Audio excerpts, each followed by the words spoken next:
هل تساءلت يوما لماذا نشخر؟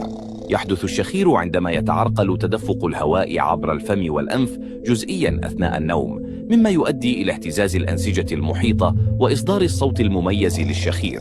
ولكن ما الذي يسبب هذا العائق؟